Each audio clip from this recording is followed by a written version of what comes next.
Good morning everyone.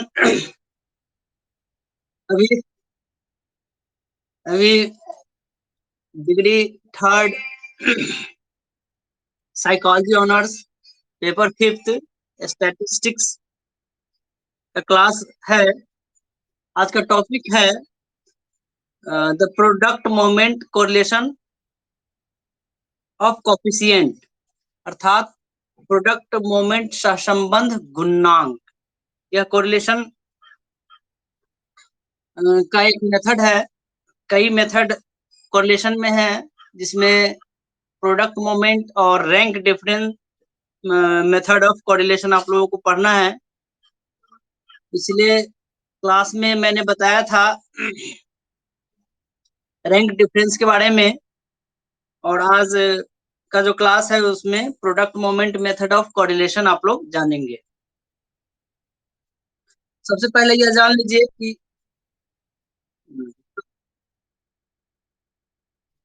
कोटि अंतर सहसंबंध होता है।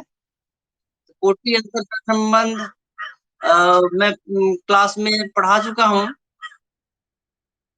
कहीं कोई देखिए, आप लोग बना करके देखेंगे, कहीं कोई प्रॉब्लम आएगा तो आप लोग क्वेश्चन कर सकते हैं, फिर इसका सॉल्यूशन मैं बताऊंगा। ठीक है। सबसे पहले यह जान लीजिए कि सहसंबंध के क्षेत्र में कार्ल पियर्सन का नाम अ, बड़े गर्व के साथ लिया जाता है, क्योंकि कार्ल पियर्सन महोदय ने ही प्रोडक्ट मोमेंट कोरिलेशन का सर्वप्रथम उपयोग 1867 ईस्वी में किया था। सही, इस नोट भी करोगे क्या? ऐसा करते हैं ना, फिर इसको मैं ग्रुप में पीडीएफ बना करके डाल दूंगा। ठीक है, वहां से आप लोग नोट कर लेंगे, बेहतर होगा। या फिर होगा तो मैं इसी पे उसका असाइनमेंट आता है, असाइनमेंट पर आप लोग सर्च करेंगे तो मिल जाएगा ये। ठीक है, 20 मिनट पे ही असाइनमेंट पर हम कोशिश करते हैं कि डाल दे, बेहतर रहेगा। सहसंबंध के क्षेत्र में कार्ल पियर्सन का नाम बड़े गर्व से लिया जाता है, क्योंकि इन्होंने ही 1867 से 1937 एक लंबे समय तक इन्होंने रिसर्च किया इस फील्ड में, और उन्होंने इस मेथड का इजाद किया। इसीलिए इनको हम बहुत सम्मान पूर्वक इनका नाम लेते हैं। वे थोड़ा सा जान लेते हैं कि कार्ल पियर्सन कहाँ के रहने वाले थे। वे ब्रिटेन के एक प्रसिद्ध जीव सांख्यिकी विद थे। यानी कि जीव सांख्यिकी विद का क्या अर्थ होता है? जो, हाँ, जिसमें जीवन है उसका स्टडी उन्होंने करते थे सांख्यिकी के रूप में, स्टैटिस्टिक्स के रूप में। उन्होंने दो चरों के बीच सहसंबंध को ज्ञात करने के लिए एक गणितीय विधि बनाया, जिसे गुणन आघूर्णन सहसंबंध विधि कहते हैं। गुणन आघूर्णन सहसंबंध विधि, अर्थात इसको अंग्रेजी में यदि कहेंगे तो अंग्रेजी में हो जाएगा प्रोडक्ट मोमेंट कोरिलेशन, हाँ, जिसको हिंदी में गुणन आघूर्णन सहसंबंध विधि कहते हैं। लेकिन ये नाम थोड़ा सा टेढ़ा है और सुनने में भी ठीक नहीं लगता है। इसकी वजह से आप लोगों को एग्जामिनेशन में भी कभी क्वेश्चन आएगा तो प्रोडक्ट मोमेंट सहसंबंध विधि ज्ञात करे ऐसे करके दे देगा, या फिर आर ज्ञात करे। ठीक है, इसका सिंबल होता है आर। आगे देखते हैं।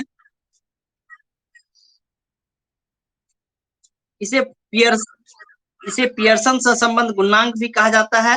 क्यों इसको पियर्सन सहसंबंध गुणांक क्यों कहा जाता है? क्योंकि इन्होंने ही इस मेथड का सर्वप्रथम उपयोग किया था, खोज किया था। ठीक है।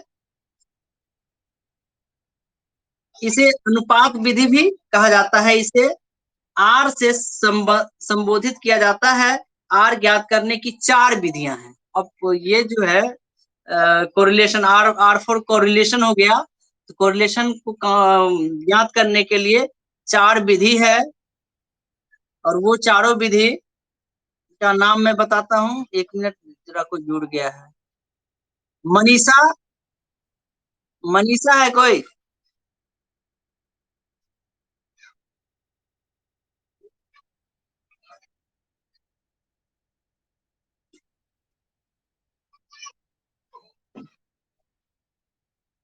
चलिए खुद ब खुद आ जाएगा।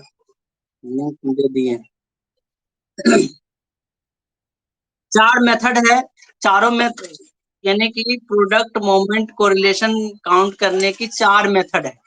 4 मेथड का नाम मैं बताता हूँ। पहला है एक्चुअल मीन मेथड, जिसको हिंदी में हम कहेंगे वास्तविक माध्य विधि। ठीक है। दूसरा है assumed mean method. Assumed mean method को हिंदी में हम कहेंगे कल्पित माध्य विधि। ठीक है। और तीसरा है मूल प्राप्तांक विधि। अंग्रेजी में यदि इसको कहेंगे तो रॉ स्कोर मेथड होता है। और चौथा है अंतर विधि। अंग्रेजी में इसे डिफरेंस मेथड कहा जाता है। ये 4 मेथड है। बट इसमें से हम आज कल्पित माध्य विधि की चर्चा करेंगे, क्योंकि ये सबसे सरल और आसान है। इसलिए सबसे पहले इसको आप जान लीजिए। एग्जामिनेशन में ऐसा नहीं करता है कि मेथड बाई आप बनावे। एग्जामिनेशन में केवल कहेगा कि निम्न आंकड़ों से प्रोडक्ट मूवमेंट कोरिलेशन ज्ञात करें। ठीक है। तो इस चारों में से किसी भी मेथड का उपयोग आप कर सकते हैं। उसमें सबसे अच्छा और सुपीरियर मेथड जो है, हेलो मनीषा। खुश रहो। हाँ खुश रहो। इतना टाइम लग गया। चलिए कॉपी वगैरह रख लीजिए। थर्ड पार्ट के स्टूडेंट हैं? Psychology honours. मैथ का क्लास अभी हो रहा है। मैथमेटिक्स स्टैटिस्टिक्स का पेपर 5। तो कॉपी रख लीजिए सामने में, जो इम्पोर्टेंट है नोट कर लीजिएगा। अन्यथा इसको इसी में असाइनमेंट आता है। टीच मिनट पे ही असाइनमेंट में आप जाएंगे तो वहां पे आपको ये पीडीएफ या फिर नोट्स आपको मिल जाएगा, वहां से नोट कर लेंगे। अभी समझ लीजिए। ठीक है। अभी मैं बता रहा था product moment correlation. Product moment correlation ज्ञात करने के लिए 4 विधियां हैं या 4 मेथड है। पहला है वास्तविक माध्य विधि, जिसको अंग्रेजी में रियल मीन मेथड कहेंगे। दूसरा है एज्यूम्ड मीन मेथड, हिंदी में इसको काल्पनिक माध्य विधि कहेंगे। तीसरा है रॉ स्कोर मेथड, हिंदी में इसको मूल प्राप्तांक विधि कहेंगे। और चौथा है अंतर विधि, जिसको हम डिफरेंस मेथड कहेंगे। इस 4 मेथड में से एज्यूम्ड मीन मेथड अर्थात कल्पित माध्य विधि का अभी मैं चर्चा कर रहा हूँ। कल्पित माध्य विधि ज्ञात करने से ये जानने से पूर्व थोड़ा सा जान लीजिए कि आर ज्ञात करने की यह सबसे अच्छी विधि है। थोड़ा सा वो नोट करेंगे तो नोट कर लीजिए। सबसे अच्छी विधि है। इस विधि में एक्स तथा वाई चरों एक्स तथा वाई चरों के बीच कल्पित माध्य से विचलन किया जाता है। और समूहित तथा समूहित दोनों तरह के आंकड़ों से आर ज्ञात किया जा सकता है। इसमें ग्रुप डाटा और अनग्रुप डाटा दोनों तरह की डाटा रहेगा, फिर भी आप इससे आर ज्ञात कर सकते हैं। ठीक है। दोनों ग्रुप के लिए इसका जो फॉर्मूला होगा, सूत्र होगा, वो सेम होगा। सूत्र आप लोग चाहेंगे तो नोट कर लीजिए, मैं लिखाता हूँ फिर दिखा भी देता हूँ। सूत्र है आर बराबर, नोट करेंगे तो नोट कर लीजिए। आर बराबर sigma x dash y dash बट्टा एन माइनस सी एक्स गुने सी वाई होल बट्टा सभी पर पूरे में बट्टा लगाना है। और नीचे में लिखना है एस डी एक्स गुने S D y. S D x गुने एस डी वाई। नहीं समझ में आ रहा है तो मैं इसको थोड़ा सा दिखा देता हूँ, उस तरह से आप लोग नोट कर लेंगे। और या फिर अब मैं लिखा ही रहा हूँ, फिर एक बार मिला लीजिएगा। ठीक है। तो जिस फॉर्मूला है इसको थोड़ा सा एक्सप्लेन करके मैं बताता हूँ कि आर बराबर होता है। सबसे पहले फॉर्मूला में आर है, आर बराबर। आर का क्या अर्थ होता है? आर का अर्थ होता है एक्स तथा वाई चर के बीच सहसंबंध। दो चर रहेगा, एक्स चर और वाई चर। दोनों चरों के बीच में सहसंबंध ज्ञात करना है। यानी कि सहसंबंध होता है कि दो व्यक्ति है, उस दोनों व्यक्ति में क्या कोई सहसंबंध है, यह जानने की कोशिश हम करेंगे। इसको जानने के लिए क्या करना पड़ेगा? कोरिलेशन निकालना पड़ेगा, सहसंबंध ज्ञात करना पड़ेगा। सहसंबंध ज्ञात कर लेने के बाद यदि रिजल्ट पॉजिटिव आता है तो उसको हम कहेंगे धनात्मक सहसंबंध है, और यदि आंसर में माइनस आता है तो उसको हम कहेंगे ऋणात्मक या नेगेटिव सहसंबंध या कोरिलेशन है। ठीक है। दूसरी बात है कि अब संबंध तो निश्चित रूप में होगा, दो व्यक्तियों या दो चरों या दो माध्ययों के बीच में संबंध तो निश्चित रहता है, और वह संबंध जो है दो तरह से होगा, या तो निगेटिव होगा नहीं तो पॉजिटिव वे में होगा। ठीक है। नेगेटिव वे में कैसे होगा, पॉजिटिव वे में कैसे होगा, ये कैसे आप लोगों को पता चलेगा? तो यदि आप जब आप मैथमेटिक्स करेंगे तो उस वक्त आपका आंसर जो होता है वो या तो माइनस में आएगा या प्लस में आएगा। प्लस में आएगा तो आप समझेंगे कि पॉजिटिव कोरिलेशन है, दोनों के बीच में धनात्मक सहसंबंध है। माइनस में आंसर आएगा तो दोनों के बीच में ऋणात्मक सहसंबंध है। That's clear. अब दूसरी बात यह है कि दोनों के बीच में जैसे ही सहसंबंध आप ज्ञात करते हैं तो आप यह भी क्वेश्चन कर सकते हैं दोनों के बीच में किस तरह धनात्मक सहसंबंध है, किस स्तर पर है, किस लेवल पर है। ठीक है। उसका लेवल जो है वो लेवल काउंट करने के लिए भी एक सूत्र है, और फिर उस सूत्र के माध्यम से आपको पता चलेगा कि दोनों के बीच में 99% धनात्मक सहसंबंध है या दोनों के बीच में 99% ऋणात्मक सहसंबंध है। ठीक है। 99 होता है या 95 होता है, दो तरह का होता है, उसकी भी मैं चर्चा करूंगा आगे।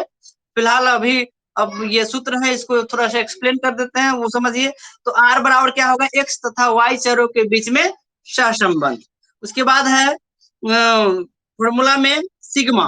सिग्मा का अर्थ शायद आप लोग समझ रहे होंगे, सिग्मा का अर्थ होता है सम ऑफ टोटल, यानी कि कुल योग, जिसके पीछे लग जाए उसका कुल योग। जैसे क्लास में है तो जैसे भी ऑनलाइन क्लास में है तो some student in the online class, कि अभी सिग्मा स्टूडेंट ऑनलाइन क्लास, ऐसे यदि कर देंगे तो ऑनलाइन क्लास में कितने स्टूडेंट जुड़ा है उसको काउंट करके बता दीजिए, दैट्स ऑल।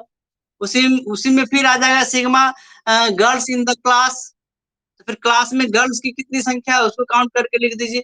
तो सिग्मा जिसके पीछे लग जाता है उसका कुल योग हो जाता है। That's clear. उसके बाद है एक्स डैश। एक्स डैश बराबर होता है एक्स चरों के प्राप्तांकों का कल्पित माध्य से विचलन। ठीक है। एक्स चर जो होगा, दो चर है, दोनों चर का वैल्यू रहता है, तो उस वैल्यू से विचलन कितना है वो काउंट करना है। ठीक है।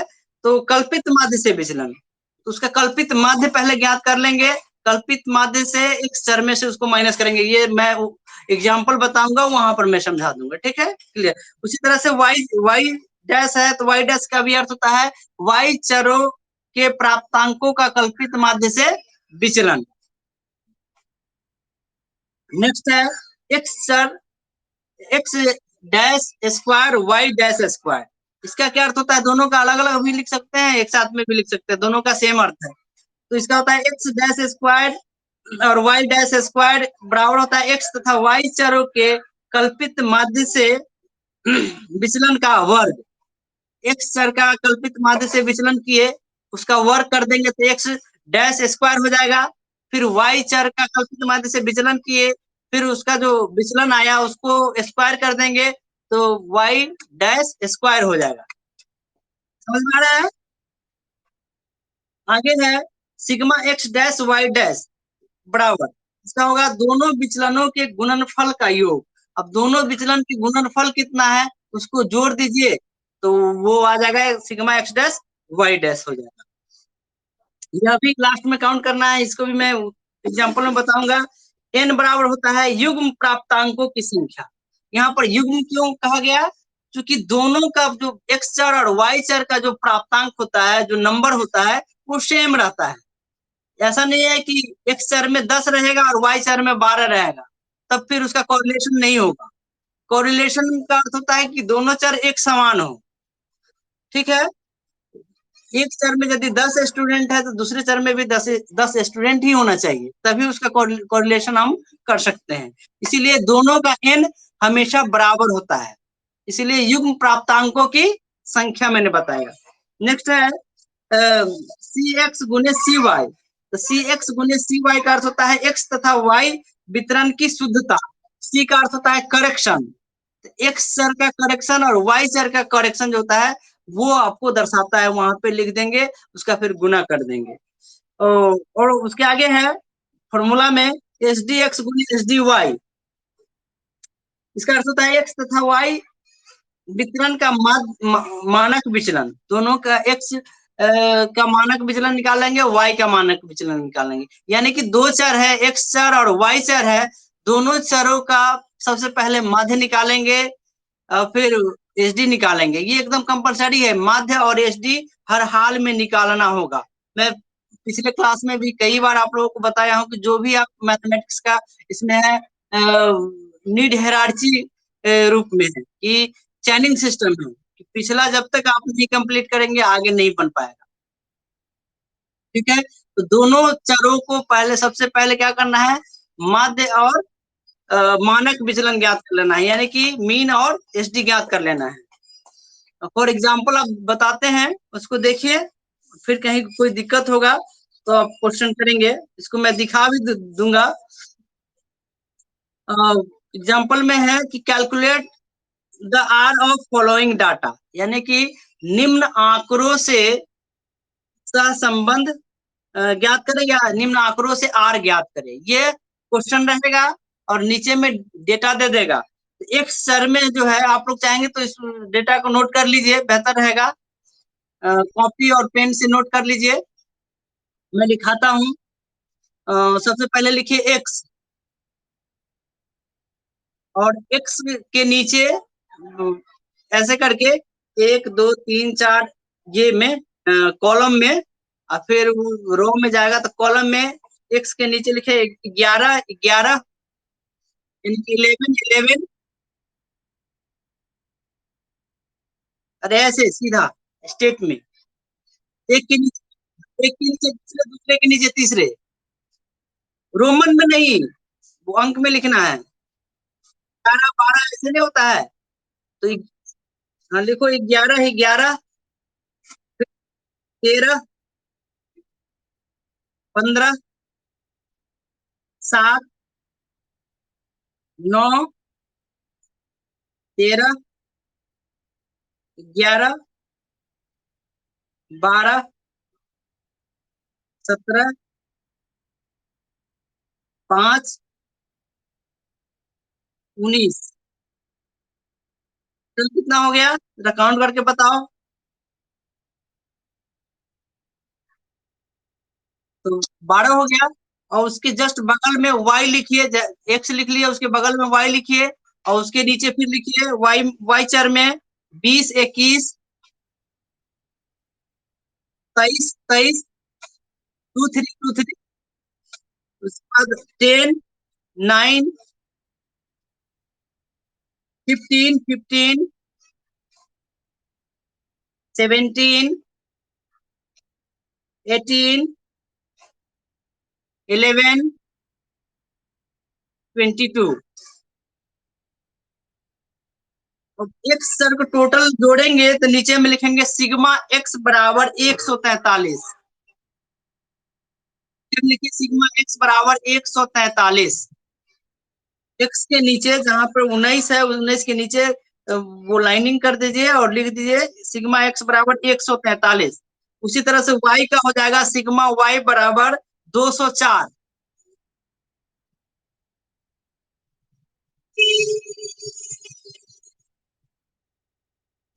सिग्मा वाई बराबर 204 204। सिग्मा वाई बराबर 204। मनीषा दिख रही हो ना, मनीषा से बात। हाँ नोट करो, फिर मैं इसको दिखाता भी हूँ। और अब वाई के बगल में फिर एक कॉलम बनाओ एक्स। क्या बोल रही है बोलो। क्या मैथ नहीं है, साइकोलॉजी ऑनर्स कैसे कर रही है।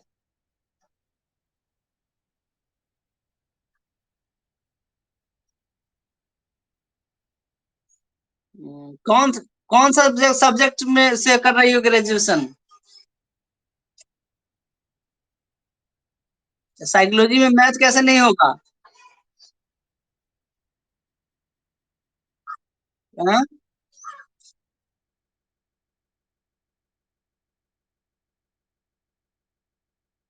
अरे साइकोलॉजी में मैथमेटिक्स पढ़ना है, रखने की बात नहीं है। वो सबको पढ़ना है। हाँ। 5वां पेपर, 5 पेपर का बुक रखी है। 5वां पेपर, 5वां बुक वगैरह सब खरीदी है।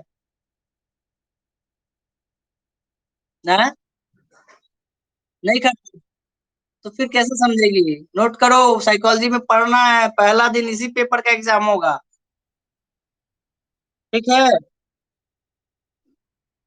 बीच बीच में फिर दूसरे दिन दूसरा पेपर आता है, अल्टरनेट है, 2 दिन मैथ, ऐसे करके कर देते हैं।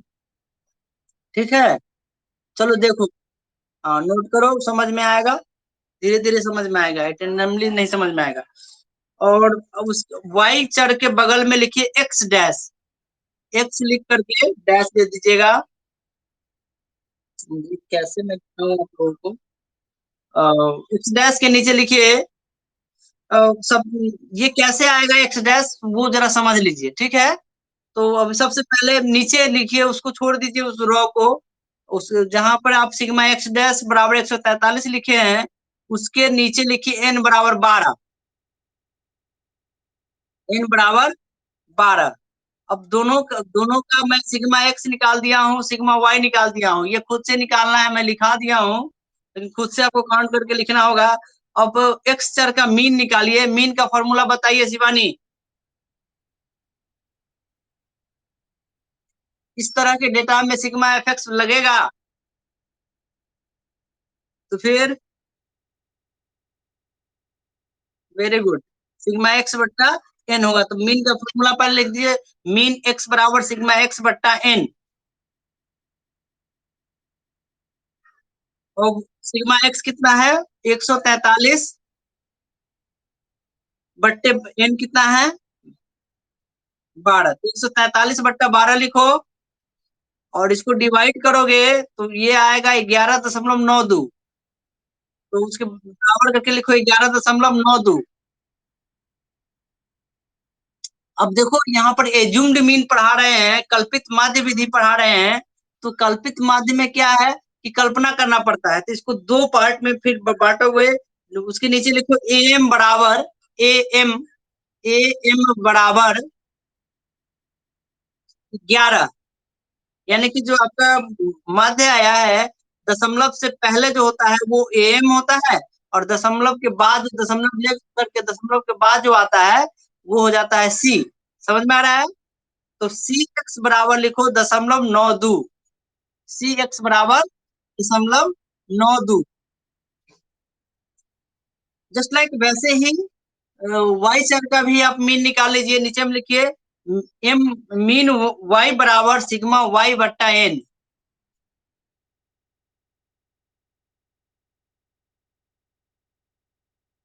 हाँ, इसको डिवाइड करेंगे तो 1/7 आएगा, 17। अब यहाँ पर 17 कैसे लिखेंगे? ए एम वाई बराबर 17, और सी वाई बराबर 0.00। क्योंकि दशमलव के बाद कोई अंक नहीं है इसमें, दशमलव है, कोई अंक नहीं है, इसीलिए 0.00 हो जाएगा। निकल गया। अब दोनों का मीन निकल गया है, तो फॉर्मूला में हम बताए हैं कि एक्स डैश बराबर होता है एक्स सर से कल्पित माध्य। ठीक है। यानी कि एक्स डैश बराबर होगा x minus A M x हो जाएगा। ठीक है। एक्स डैश वाला आप उसको फुलफिल करो, एक्स डैश लिखो। अब एक्स डैश में ए एम, इसका एक्स का मीन कितना आया है? 11.92। 11 ए एम है 11। अब एक्स चर में से 11 माइनस करते जाएंगे, तो एक्स चर में सबसे पहले 11 है, तो 11 में से 11 जाएगा तो कितना होगा? वैसे ही कीजिए, करके जरा बताइए तो।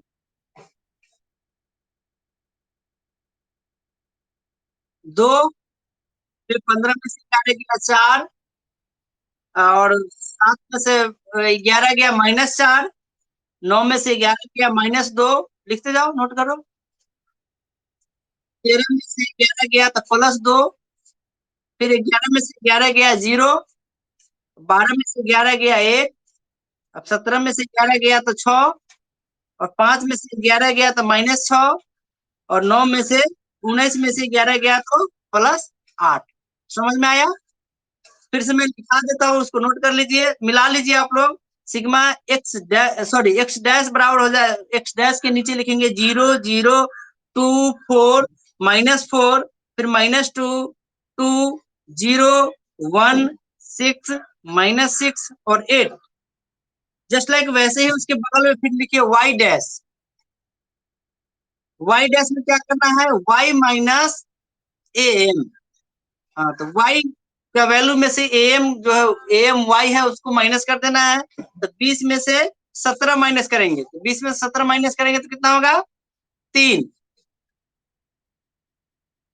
फिर 21 में से 17 गया 4। उसके बाद समझ में आ रहा है, मैं लिखा देता हूँ, ठीक है। y डैश में लिखिए 3 4 6 6 -7 -8 -2 -2 0 1 -6 5 5। अब ये हो गया, एक्स डैश भी निकल गया, वाई डैश भी निकल गया। अब क्या निकलना है, एक्स डैश स्क्वायर। उसके बगल में फिर एक कॉलम बनाइए, उसमें लिखिए एक्स डैश स्क्वायर। अब एक्स डैश स्क्वायर में क्या करना है, एक्स डैश जो है उसको हम सीधा उतना ही अंक से गुना कर देंगे, उसका स्क्वायर कर देंगे। अब जैसे 0 है तो 0 को 0 से गुना करेंगे तो कितना होगा, 0 ही होगा। फिर 0, फिर 0 को 0 से गुना करेंगे तो 0 ही होगा। उसके बाद है 2, एक्स डैश में है 2, 2 को 2 से गुना करेंगे तो 4। तो एक्स डैश स्क्वायर बराबर होगा 0 0 4, और फिर 16 16 4 4 0 1 36 36 64। अब यहाँ पर माइनस कहाँ गया, यह भी क्वेश्चन आएगा सर माइनस कहाँ गया, तो माइनस माइनस प्लस हो जाएगा, इसीलिए यहाँ पर माइनस आउट हो गया। ठीक है, जस्ट लाइक वैसे ही उसके फिर बगल में तो y dash square. Y dash square में क्या करना है,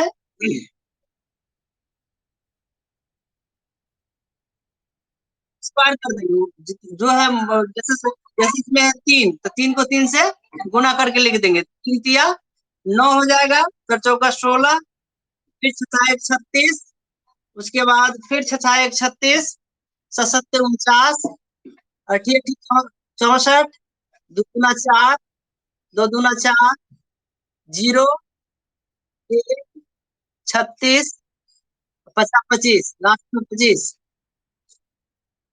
अब क्या कीजिए कि एक्स डैश स्क्वायर के नीचे में सिग्मा एक्स डैश स्क्वायर लिखिए, नीचे में जोड़ करके लिखिए 181, सिग्मा एक्स डैश स्क्वायर बराबर 181,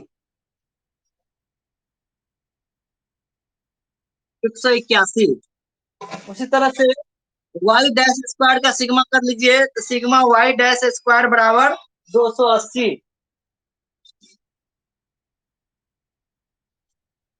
सिग्मा वाई डैश स्क्वायर बराबर 280।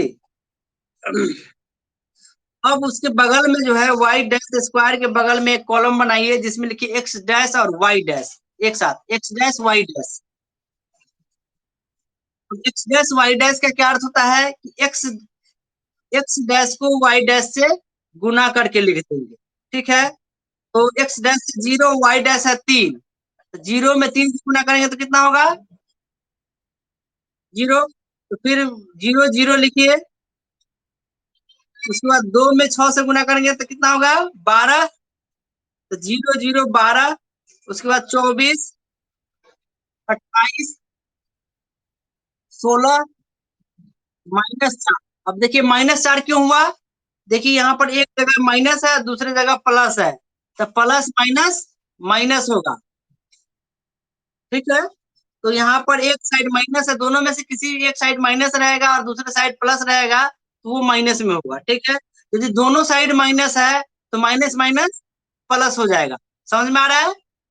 तो -4 और फिर 0, फिर 0, 6, फिर यहाँ पर देखिए -6 को -6 से गुना करना है, तो माइनस माइनस प्लस हो जाएगा, 36, यानी कि 36, 6 के बाद 36 लिखिए, और 8 पंचे 40, ठीक है। अब टोटल जो है, प्लस वाले को एक साथ जोड़ लीजिए और माइनस वाले को एक साथ जोड़िए। तो प्लस वाले को टोटल जोड़ते हैं तो होता है प्लस 162, प्लस का चिन्ह लगाइए, उसके बाद 162 लिखिए। आप लोग मिला लेंगे, जोड़ में हो सकता है मिस्टेक, लेकिन कोशिश है कि नहीं होगा, लेकिन मैथमेटिक्स है, कुछ कहा नहीं जा सकता है, फिर भी एक बार जोड़ मिला लीजिएगा बाद में। और माइनस कितना है, एक ही जगह है, तो -4 हो जाएगा।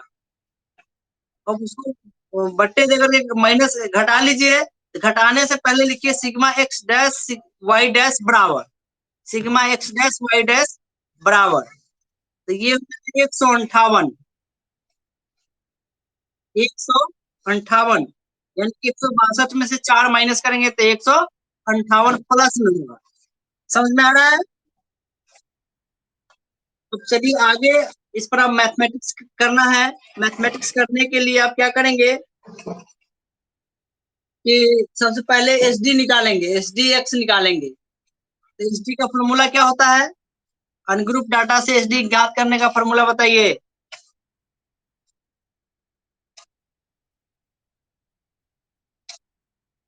बोलो बोलो, सही जा रही है। हाँ, नो नो नो, ये होगा √(सिग्मा x डैश स्क्वायर बट्टा n minus C x square), ये होगा फॉर्मूला। लिखिए फॉर्मूला, लिखिए एच डी बराबर, एच डी एक्स बराबर,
रोशन का फोन आया था, वो हमारा लाइव देख रहा है, बट यहाँ पर जुड़ नहीं रहा है।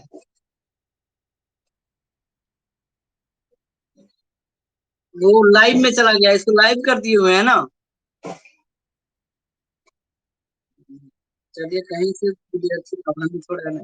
तो ये फॉर्मूला नोट किए, एच डी एक्स बराबर √(सिग्मा x डैश स्क्वायर बटा n minus C x square होता है, ठीक है। अब उस फॉर्मूला पर इसको सेट कीजिए, तो होगा बराबर √(, सिग्मा एक्स डैश स्क्वायर बराबर कितना है, 181, उधर काउंट किया तो 181 बट्टा n कितना है, 12, 181 बट्टा 12 माइनस सी एक्स, आप देखेंगे तो 0.92 होगा, तो 0.92 का होल स्क्वायर कर दीजिए। फिर उसका ऑपरेशन कीजिए, बराबर √, 181 में 12 से भाग देंगे तो 15.08 आएगा।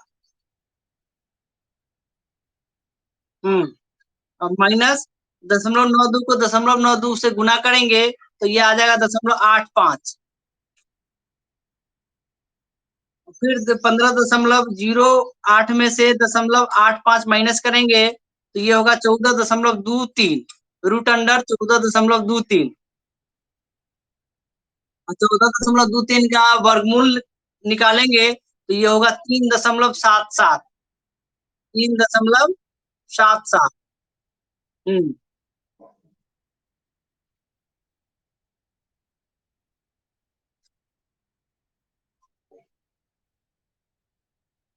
3.77 आया। अब उसी तरह से एस डी वाई काउंट कर लीजिए, फॉर्मूला सेम रहेगा, एक्स डैश की जगह पर वाई डैश स्क्वायर हो जाएगा।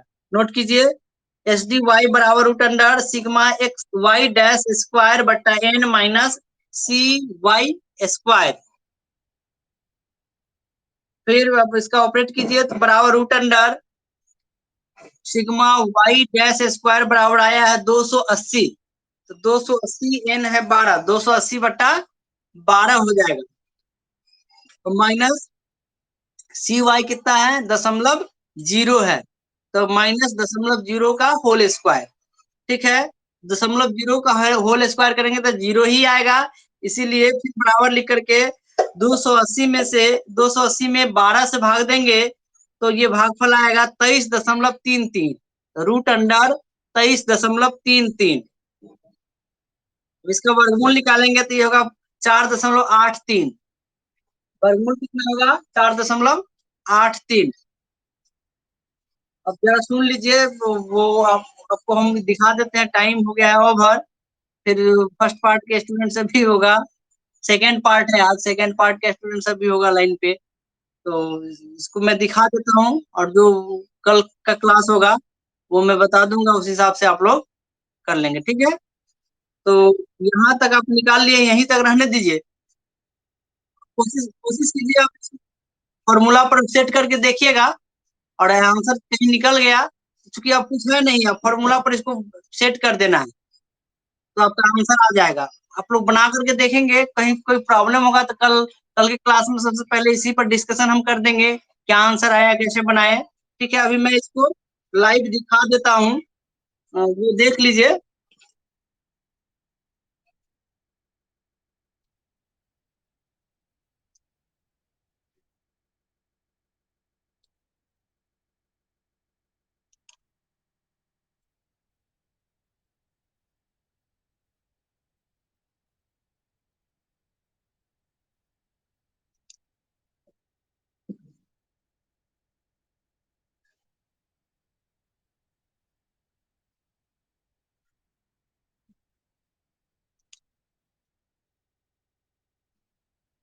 अब भी आया,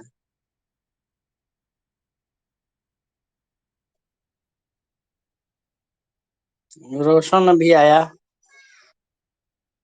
हम्म, कहाँ रह जाता है ये लड़का। जी, एक एक करके मैं दिखाता हूँ ढंग से।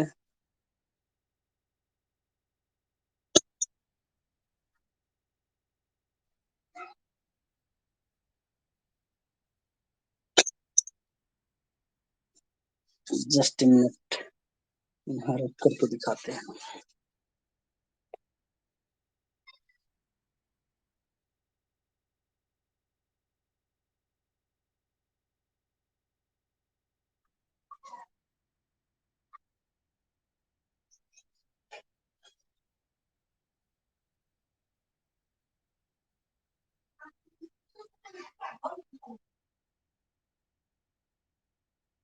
दिख रहा है ना, स्पष्ट दिख रहा है।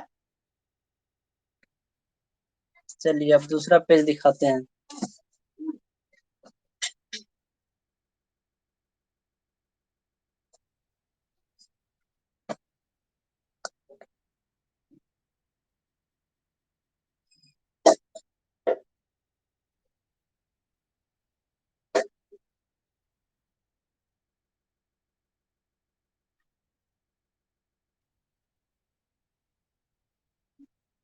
ओके, तीसरा देख लीजिए।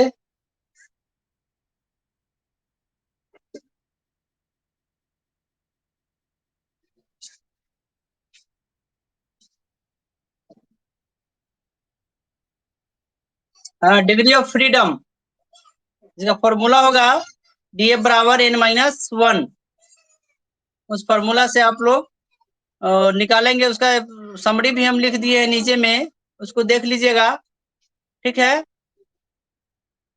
सब दिख रहा है ना। नोट हो जाएगा ना? क्योंकि हम फिर इसको यूट्यूब में भी भेज देंगे।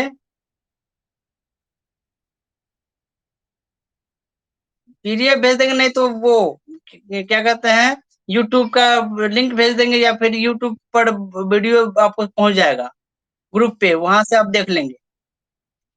और चलिए, ये क्वेश्चन है, इस क्वेश्चन को देख लीजिए, बना करके देखिएगा, एक ही क्वेश्चन है, आपके बुक में भी होगा, वैसे बुक से भी आप बना सकते हैं कोई भी। हाँ, वैसे मैं इसमें डाल दिया हूँ, क्योंकि और भी विद्यार्थी के पास, बहुत से ऐसे विद्यार्थी जिसके पास बुक नहीं होगा। चलिए, आशा है कि आप लोग अच्छे से समझे होंगे इस चीज को।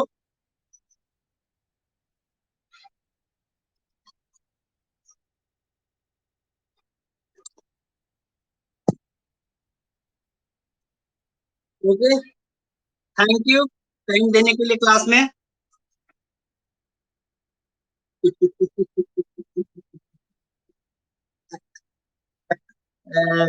चलिए, क्लास जो है ना, कॉपरेशन से चलता है, हम लोगों का तो जमा पूंजी आप ही लोग हो ना।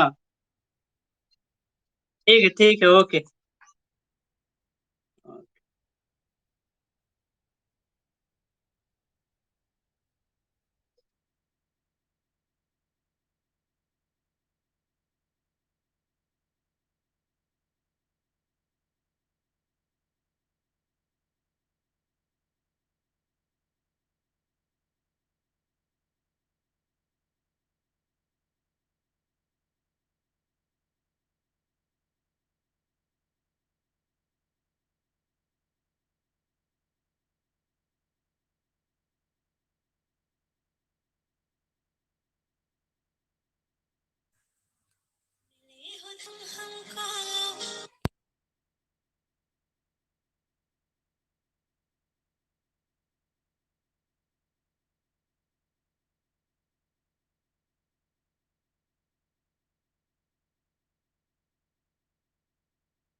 गुड नून एवरीवन, आशा है कि आप लोग स्वस्थ होंगे। अभी मैं degree two psychology honours paper third psychopathology का क्लास दे रहा हूँ।